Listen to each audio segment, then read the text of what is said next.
You can run a professional-grade application security audit on your local machine today without paying for a single enterprise tool.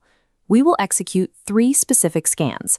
SAST reads our source code, SCA analyzes external dependencies, and DAST attacks the running application. To follow along locally, you only need 3 things installed: Docker Desktop, Python 3, and Get. Running these 3 tests in tandem allows you to verify the security of your logic, your third-party libraries, and your live configuration in a single workflow. Step 1 is Static Application Security Testing, or SAST. This is how we find structural flaws in our actual source code. To start, open your terminal and clone the test repository to get our application. Next, we need our scanning tool. We'll run SonarQube locally by executing a single Docker command.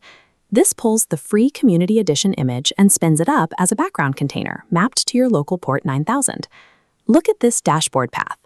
After logging in with default credentials, navigate to My Account, select Security, and generate a User API token. The terminal needs this token to authenticate with the user interface. Before we scan, check your root directory for a configuration file. It must be named exactly sonarproject.properties using the singular word project. Getting this file name wrong is a very common reason local scans fail.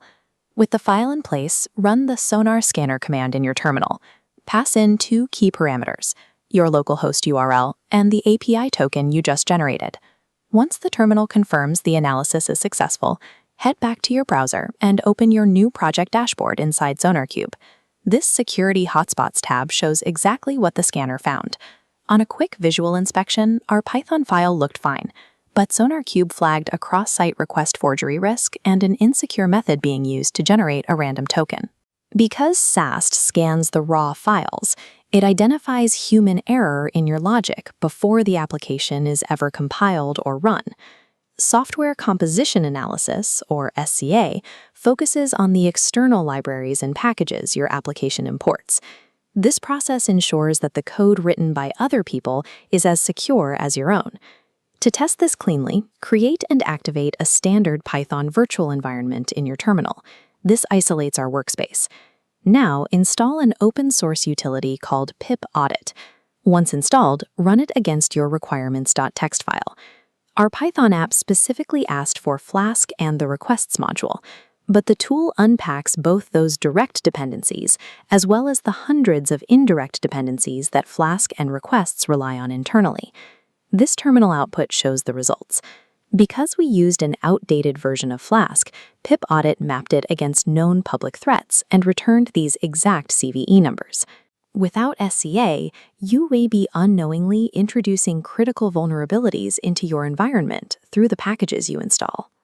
Now for the final test. Dynamic Application Security Testing, or DAST, attacks the fully running application from the outside, treating it exactly the way a real-world hacker would. We need a target. Run a new Docker command to spin up the OWASP Juice Shop container in the background on port 3000. This is a dummy e-commerce site written with intentional flaws. Open a new tab in your local web browser and head to local port 3000 to verify the store is live and responding. With the target running, deploy your attacker. Launch the OWASP Zap container using Docker, pointing it directly at the Juice Shop host port, and instruct it to generate an HTML report. Zap doesn't look at source code. Instead, it uses a brute force methodology, firing thousands of automated API requests at the application to map out the attack surface and exploit active weaknesses. The terminal will take a few minutes to process. Once it finishes, locate the newly generated zapreport.html file in your directory and open it in your browser. Scroll down past the high-level alerts into the Medium Vulnerability section. Here, Zap flags a cross-domain misconfiguration, specifically warning us that a dangerous JavaScript function is currently exposed. Look closely at this split screen. On the left, the DAST report accurately identified the bypass security trust HTML function purely by attacking the runtime environment. On the right, checking the raw source code confirms that exact function is sitting right where Zap said it would be. Static tools look at theory. DAST proves actual, real-world exploitability, catching the operational blind spots that SAST and SCA miss. You just completed a professional triad of security scans. You found bad code logic, you flagged outdated dependencies, and you successfully exploited runtime flaws. This diagram shows why all three scans matter.